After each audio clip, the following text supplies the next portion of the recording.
굿모닝 전기혁명 2021년 11월 27일 오늘의 전기뉴스 시작하도록 하겠습니다. 한 줄 요약입니다. 기후위기에 분산에너지 기술이 더욱 주목받고 투자되고 있습니다. 이재명 대선 후보가 전기차 보조금을 대폭 확대하겠다는 공약을 내세웠습니다. 국내 최대 규모인 합천댐 수상태양광 발전이 지난 24일 첫 발전을 개시하였습니다. 두산중공업이 1조 5천억 규모의 유상 증자를 결정하였습니다. 그럼 지금부터 뉴스 알아보도록 하겠습니다. 첫 번째 뉴스입니다. 기후위기에 분산에너지 기술이 주목받고 있으며 투자도 더욱 가속될 전망입니다. 현재 전 세계는 탄소 중립을 실현하기 위해 난리인데요. 자, 탄소 중립을 모르시는 분들도 있을 것 같아서 제가 간단하게 설명을 드리자면 탄소 중립, 말 그대로 영어로 하면 카본 뉴트럴이라고 하는데 우리가 이산화탄소를 배출할 만큼 그 이산화탄소를 흡수하는 어떤 대책이 있다면, 그런 정책을 국가가 시행한다면 이산화탄소의 실질적인 배출량은 플러스 마이너스 해서 0으로 만든다는 이런 개념이에요. 뭐 이런 거는 당연히 개인이 추진하거나 혼자서는 못하고요. 나라 단위로 시행을 해야 되겠죠. 탄소 중립 실현 방법으로는, 정책 방법으로는 숲을 많이 조성해서 산소를 더 많이 우리 주변 환경에 공급을 하거나, 또는 화석연료를 대체할 수 있는 무공해 에너지인 태양열, 태양광, 풍력에너지 등 신재생 에너지를 늘리는 방법이 있겠죠. 또한 지금 그림에서 보이는 바와 같이 분산 에너지를 쓰는 방법 등이 있어요. 아니면은 이산화탄소 배출량에 상응하는 탄소 배출권을 구매하는 방법이 있어요. 탄소 배출권은 말 그대로 내가 이산화탄소를 배출하겠다, 내가 공장이니까 어쩔 수 없다, 그렇기 때문에 이걸 내가 이 배출할 수 있는 권리를 내가 구매를 해서 지불하겠다, 이런 얘기예요. 그래서 이렇게 구매하기 위해서 지불된 돈은 산림을 조성하는 그 예산으로 쓰입니다. 나무를 많이 심게 되면 나무는 이산화탄소를 많이 마시고 또 신선한 산소를 배출하니까요. 아무튼 왜 이렇게까지 탄소 중립이 이슈화되고 전 세계가 지금 난리냐 보시면, 우리가 1980년대 때 우리나라를 기준으로 말씀드리면 우리나라가 연평균 온도가 12.2도였어요. 근데 지금 얼마인 줄 아세요? 이게 13도 올라갔어요. 0.8도. 이 0.8도가 조금 올라갔다고 생각이 들겠지만, 이 한반도 기준으로 이 지구적으로 보면 엄청나게 올라간 거예요. 지구상에 인간이 없다면 지구 스스로가 이렇게 0.8도 올리려면 얼마나 많은 시간이 걸리냐면 최소 몇만 년 정도 걸린대요. 근데 우리나라는 거의 20, 30년 만에 0.8도로 올린 거예요, 우리나라가. 아무튼 한반도의 연평균 온도가 이렇게 계속 올라가고 있고, 21세기 말에는 여기 13도에서 다시 3, 4도가 올라가지고 21세기 말에는 우리나라에서 사과 재배가 불가능해지고 벼 생산은 25%나 감소하고, 감귤은 저기 강원도에서만 재배가 가능하게 된답니다. 심각하죠. 자, 전 세계적으로 보면 온실가스 배출량은 1위가 일단 중국이고요. 2위가 미국, 3위 인도, 이렇게 알려져 있죠. 우리나라가 몇 등이냐면 7위에 7위. 굉장히 많이 배출하고 있는 나라입니다. 근데 여기서 OECD 국가 중 이 온실가스 증가 속도는 우리나라가 제일 빠르대요. 자, 이걸 어떻게 조사를 하냐면 과학적으로 조사를 하는데, 이걸 지난 30년간 이렇게 데이터가 있을 거 아니에요. 그래서 공기 중에 이산화탄소 농도를 조사를 해요. 조사를 했더니 지난 30년간 무려 17%가 오른 거다. 굉장히 많이 오른 겁니다. 그래서 결론은 이 탄소 중립을 실현하기 위한 이 핵심 기술로 바로 이 분산 에너지, 분산 전원 시스템이 각광받고 있는 거예요. 현재 한전 전력 개통 문제가 뭐냐면, 일단 한전은 주로 보세요. 터빈 발전기, 이렇게 돌죠. 원동기가 돌면서 회전력에 의해서 에너지를 생산하고, 에너지를 생산한 거를 굉장히 먼 거리를 송배전하는 이 교류 시스템 중심이죠. 그러다 보니까 전력을 생산하는 생산지하고 전력을 주로 소비하는 소비지, 주로 이제 수도권 불일치가 발생을 하는 거예요. 서울 같은 경우는 에너지 자립도가 2에서 4%도 안 돼요. 근데 발전소가 존재하는 영광이라든가 고리, 월성 이런 데는 180%, 200%막 이러거든요. 그리고 전에도 말씀드렸다시피 전기를 가장 많이 소모하는 지역은 또 저기 멀리 있어. 서울, 수도권. 그러다 보니까 송배전 비용이 엄청나게 드는 거예요. 또 요즘에는 전국적으로 태양광 발전, 연료 발전 이런 신재생 에너지 비중이 엄청나게 늘어났죠.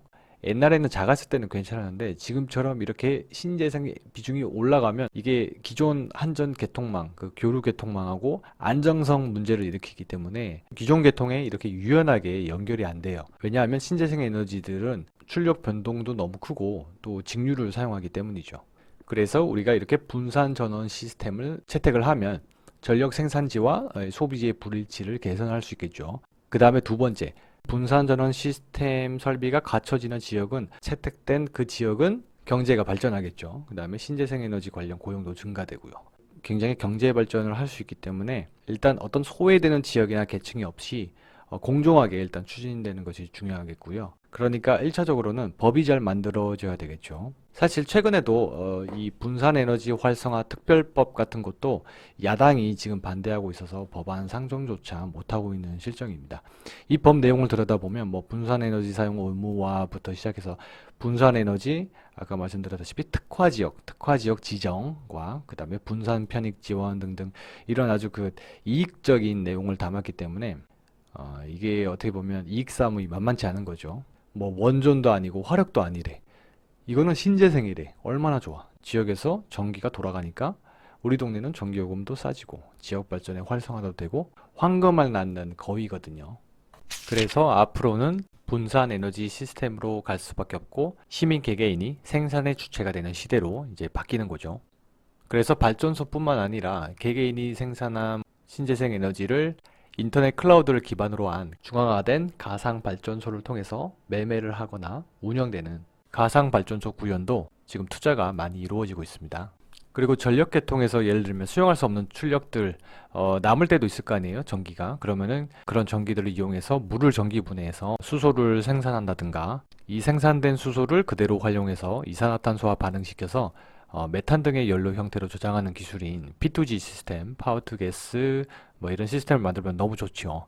이 기술이 좋은 게 이걸 연료전지나 가스터빈 또는 수송 연료로 이제 활용할 수 있기 때문에 제가 만약에 주식을 한다. 저는 주식을 안 하지만 주식을 하면 이런 기술들에도 투자를 해보는 것도 좋을 것 같아요. 그래서 국내외에 이러한 기술을 보유하고 있는 회사들은 성장 가능성이 굉장히 크겠죠. 이런 기술들은 필요할 수밖에 없어요. 왜냐하면 이렇게 안 하면 우리가 죽으니까. 인류가 죽거든요, 결국. 바닷물 높아지고 지구가 찜통이 돼서 죽을 거거든요.